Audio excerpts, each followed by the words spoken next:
અને હવે વાત કરીશું ગીર સોમનાથની તો ગીર સોમનાથ જિલ્લા કલેક્ટર એનવી ઉપાધ્યાયની અધ્યક્ષતામાં જિલ્લા ટીબી ફોરમ કમિટીની મહત્વની મીટિંગ કલેક્ટર કચેરી ખાતે યોજાઈ। તાજેતરમાં રચાયેલી આ કમિટી દ્વારા ટીબી નિવારણ માટેની કાર્યપદ્ધતિઓ અંગે ચર્ચા કરવામાં આવી છે।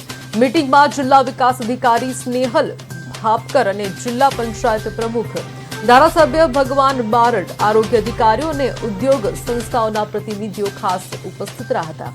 ટીબી દર્દીઓને કીટ વિતરણ, આરોગ્ય કેમ્પો અને મેડિકલ તપાસ જેવી પ્રવૃત્તિઓ વધુ સક્રિય બનાવવાની જરૂરિયાત પર ભાર મૂકાવશે। એ સિવાય આપણા જે 4 CSR કરતી કંપનીઝ છે એમના HR હેડ, જેમાં GHCL છે, અંબુજા છે, સિદ્ધિ સિમેન્ટ છે, રેયોન છે, ઇન્ડિયન મેડિકલ એસોસિએશન તરફથી આવેલા હતા તથા NGO તરફથી સભ્યો આવેલા હતા। આ મીટિંગમાં ચર્ચાઓ કરવામાં આવી મુખ્યત્વે ટીબીને સમાજ સાથે કેવી રીતે સાંકળવું, સામાજિક જાગૃતતા કેવી રીતે લાવવી અને ટીબીથી જે ભેદભાવો થાય છે કેવી રીતે અટકાવવા, જેમાં ઘણી ચર્ચાઓ કરવામાં આવી। સૌપ્રથમ તો ટીબીના દર્દીઓ જેમનું વજન આપણા જિલ્લામાં જેટલા દર્દીઓ મળે છે, ધારો કે 1200 દર્દીઓ મળે છે, એમાંથી 600 દર્દીઓ એવા હોય છે જેનું વજન 30 કિલો 40 કિલો બહુ જ ઓછું હોય